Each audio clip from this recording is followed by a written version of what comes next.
Film dimulai dengan pemandangan kota Tokyo yang hancur diserang monster. Terlihat beberapa orang dengan pakaian hitam berusaha melawan monster itu. Di sisi lain, terlihat bola hitam dengan hitungan waktu mundur. Kurono mengorbankan dirinya demi membunuh monster itu.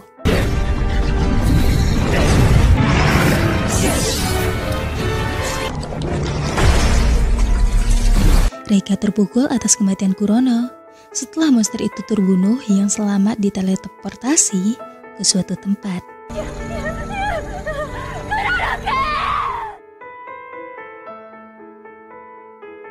Scene kemudian berpindah memperlihatkan seorang pemuda bernama Masaru. Dia sedang berbicara dengan adiknya Ayumu di telepon. Berdiri di stasiun, dia melihat seorang pemuda berusaha membunuh seorang pria tua. Dia berusaha menolong, tapi sayangnya pemuda itu menusuk Masaru dengan pisau. Hal terakhir yang dilihat Masaru adalah kue ulang tahun yang dipersiapkan untuk adiknya.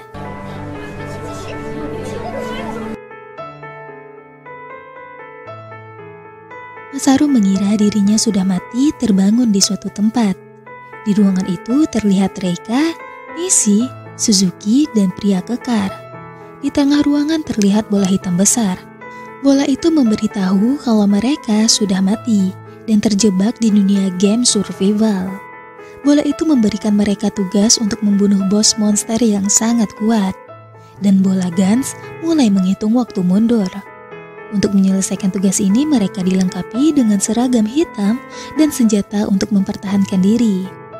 Pria kekar tidak percaya kalau dia sudah mati dan mengamuk. Nishi yang merasa terganggu membunuh pria itu karena dianggap akan menyusahkan.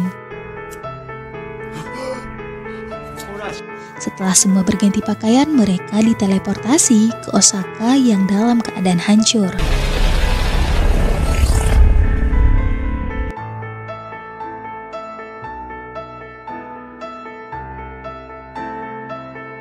Setibanya di sana, mereka diserang oleh zombie.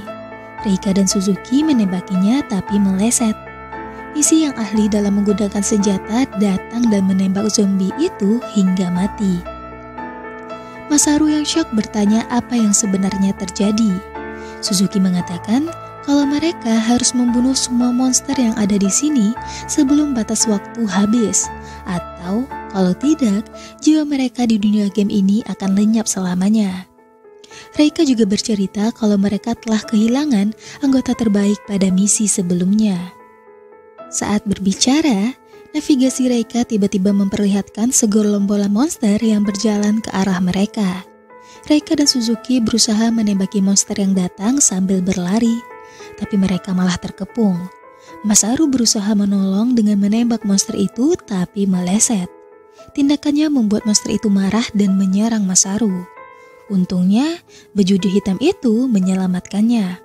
Dalam keadaan terdesak, tim Osaka muncul dan membunuh monster itu.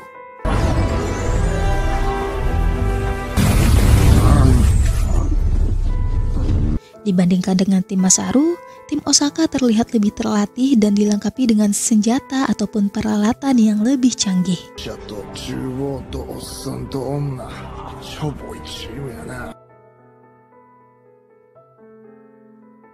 Serangan kedua monster kembali muncul. Tim Osaka menghadapi para monster dan berhasil mengalahkannya. Monster yang lumayan kuat muncul dan membunuh tim Osaka. Salah satu ketua turun tangan dan membunuh monster itu dengan senjatanya yang canggih. Masaru terkejut dan bertanya, dari mana asal senjata canggih itu? Suzuki memberitahu, di akhir misi orang yang berhasil mengumpulkan 100 poin akan diberikan hadiah. Yang pertama, mereka bisa memiliki senjata yang canggih.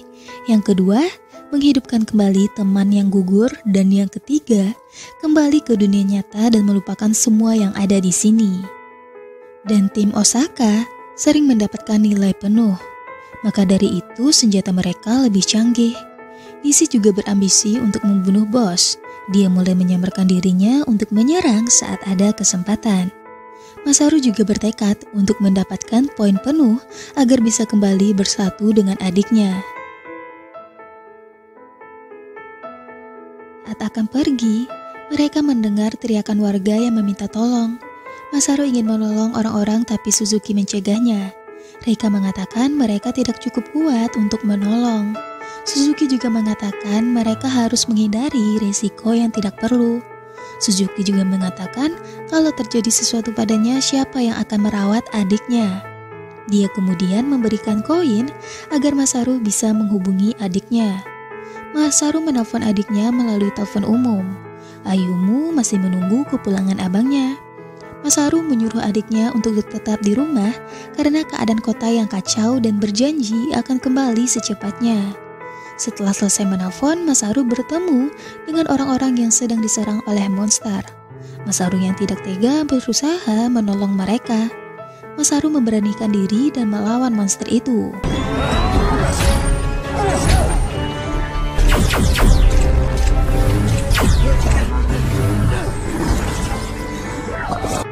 Setelah berhasil mengalahkannya, seorang wanita dari tim Osaka menghampirinya. Namanya Anzu. Dia heran melihat Masaru berusaha menolong orang-orang. Dia mengatakan mereka harus fokus mengalahkan bos. Tapi Masaru mengatakan dia tidak bisa membiarkan orang yang tidak bersalah mati sia-sia.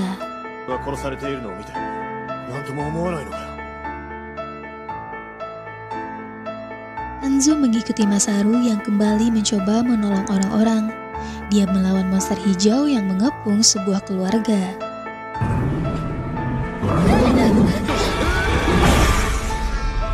Anzu menganggap tingkah Masaru sangat bodoh, jadi dia meninggalkannya. Tapi karena khawatir, dia kembali dan mencoba untuk membantu. Monster yang merasa terganggu dengan Anzu menyerangnya. Masaru mengambil senjata Anzu yang terjatuh dan menembak monster itu hingga mati.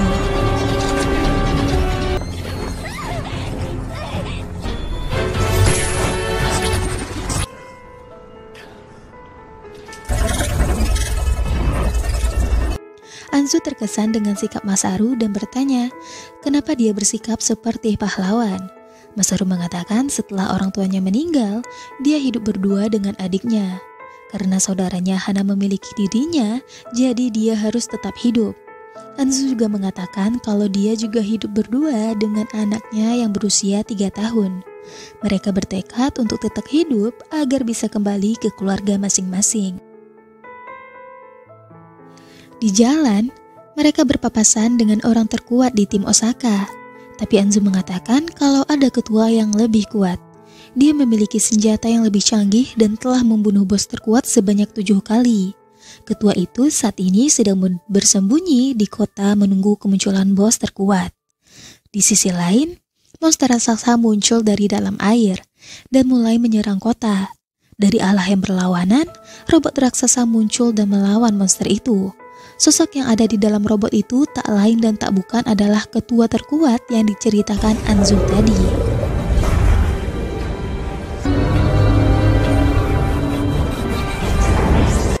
Sementara itu, Reika dan Suzuki yang sedang melihat pertarungan dikepung oleh sekelompok tentara. Masaru datang dan mencoba untuk menjelaskan kalau mereka berada di pihak yang sama. Tapi tiba-tiba, monster seperti iblis muncul dan mulai menyerang tentara yang menembakinya.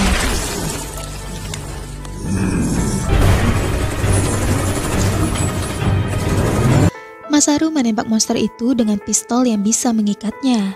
Tapi sayangnya ikatan itu tidak mempengaruhinya. Monster itu melepaskan semua tali yang mengikatinya dan berjalan ke arah Masaru. Orang terkuat nomor 2 dan 3 di tim Osaka datang. Salah satu dari mereka menembak monster itu dengan senjata canggihnya. Tapi tidak mempan. Dia mulai menembakinya berulang kali. Monster itu berhasil meraihnya dan mencengkramnya dengan kuat. Sosok itu menembak kepala monster hingga mati. Tapi sayangnya nyawa orang itu tak terselamatkan.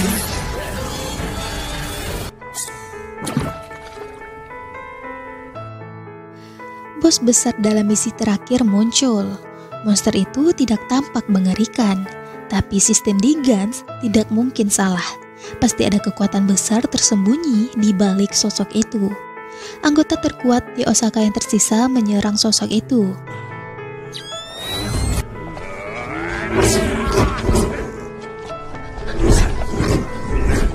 Dan Benar saja, sosok itu bermutasi menjadi monster wanita raksasa dan menelan anggota dari tim Osaka. Masaru mencoba melawannya, tapi sosok itu seperti memiliki akal dan bisa menghindari semua serangan.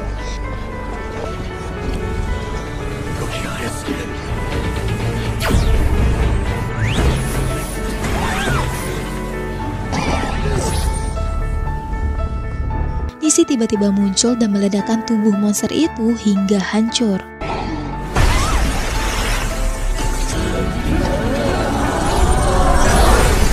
Tapi, di balik darah, monster itu kembali bangkit dalam bentuk yang lebih kuat. Nisi yang melihat itu menghilangkan dirinya kembali. Tapi monster itu berhasil menemukan dan menyerang Nisi hingga dia kehilangan tangan. Monster itu seperti akan meledakkan jembatan. Jadi Masaru membawa semua orang melompat ke sungai.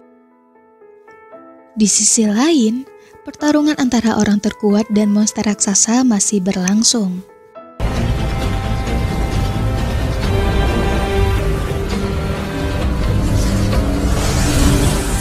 Oka keluar dari kostum robotnya dan berdiri di atas kepala monster itu dan membunuhnya. Monster terkuat tiba di lokasi. Kini, orang terkuat dan monster terkuat saling berhadapan. Oka menembaki monster itu sampai hancur. Tapi, bagaimana mungkin dia bisa mati dengan mudah? Monster itu terlahir kembali menjadi bentuk manusia yang sangat kuat dan memiliki akal. Dia seperti kebal terhadap semua serangan Oka. Tidak menyerah, Oka membuat kabut dan menyerang monster itu secara diam-diam dengan pedangnya hingga terbelah.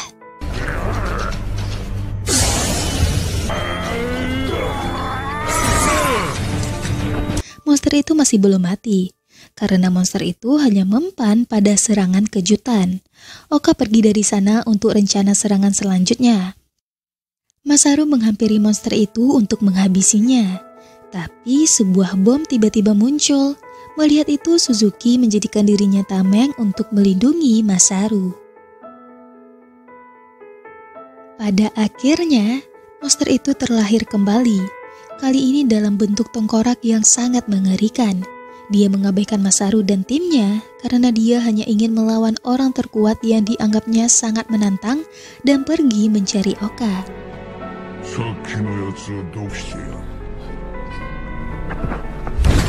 Kini Masaru dan timnya memulai rencana cadangan untuk mengalahkan monster itu. Sebelum pergi, Anzu memberitahu Masaru kalau dia menyukainya dan meminta Masaru untuk berjanji untuk bertahan sampai akhir.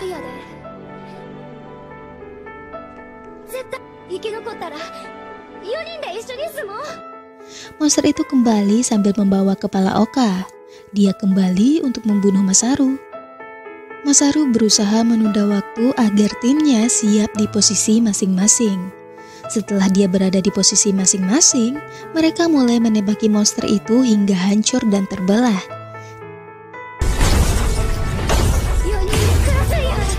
Tapi monster itu tidak tinggal diam. Dia menembakkan laser dari matanya dan menghancurkan kota. Masaru juga terluka akibat ledakan itu dan kehilangan kakinya.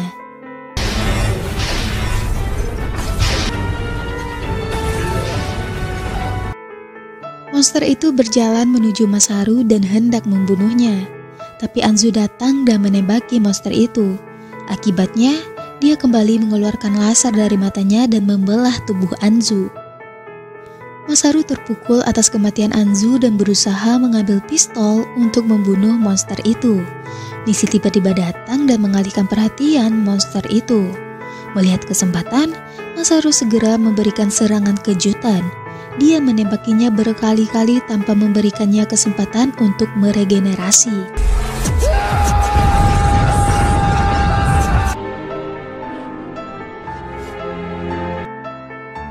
Akhirnya, monster itu berhasil dikalahkan. Sekarang, hanya Masaru, Anzu, Nisi, dan Suzuki yang berhasil bertahan sampai akhir permainan. Mereka semua diteleportasi kembali ke ruangan tempat di mana awal mula game dimulai. Skor mulai diumumkan dan Masaru mendapatkan poin terpenuh.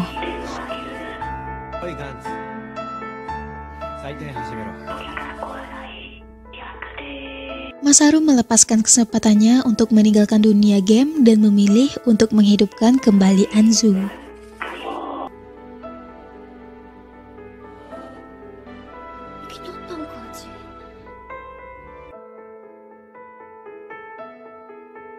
Di akhir film, terungkap fakta aneh. Ternyata, dulu Masaru juga pernah memasuki dunia game ini dan menjadi pemimpin mereka. Dulu saat dia mendapatkan poin penuh, Masaru memilih untuk kembali ke dunia nyata dan melupakan segala yang dia lalui di dunia game. Tapi sayangnya, dia kembali terbunuh dan kembali memasuki dunia game dan melupakan masa lalu. Dan film pun berakhir di sini.